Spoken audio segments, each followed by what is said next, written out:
In the end of my career, I was making a lot of money.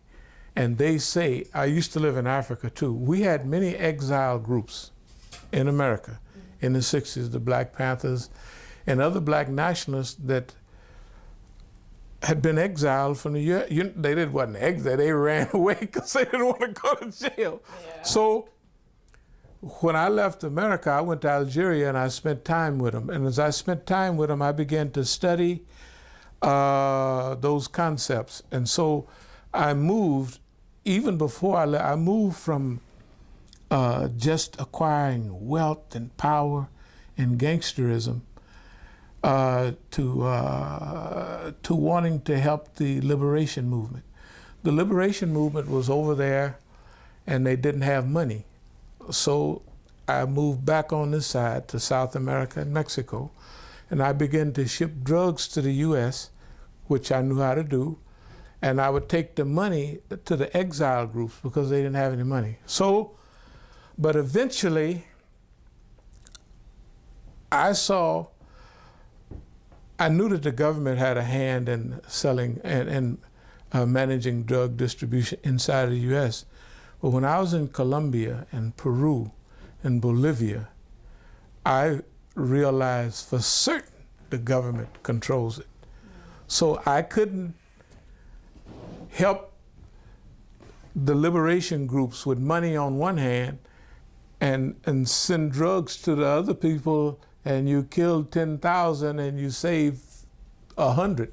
It didn't work. That's what happened. The mathematics didn't work out. So when we talk about the U.S. government, we're talking like from real live experience.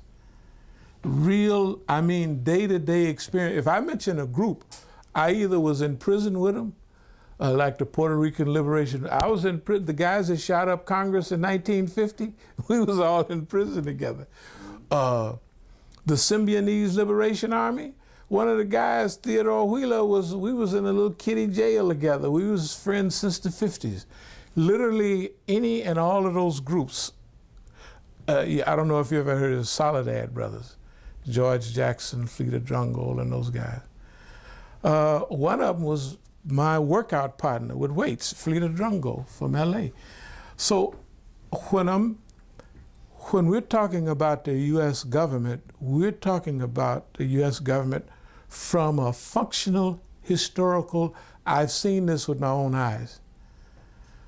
Because see, when I stopped selling drugs, I came back and I had a court in LA. And I tried to present to them evidence that the U.S. was involved in the drug trade.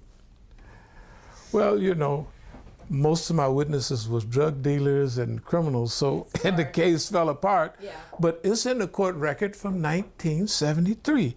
So when I tell them that the U.S. does not hate the Taliban or want to stop drugs, and because the Taliban was stopping drugs and they wasn't supposed to. And then drugs increased 400% in Afghanistan, right? When the Taliban was kicked out. Like right now, heroin and opium production is up 400%. Every U.S. ally is a dope dealer. Colombia, Mexico.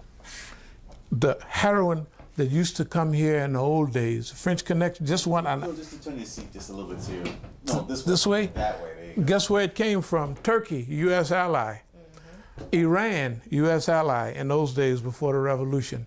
Every U.S. ally, the Diem regime in Vietnam, the biggest dope dealers at that time. I'm trying to tell you that the U.S. has a history of crime so long.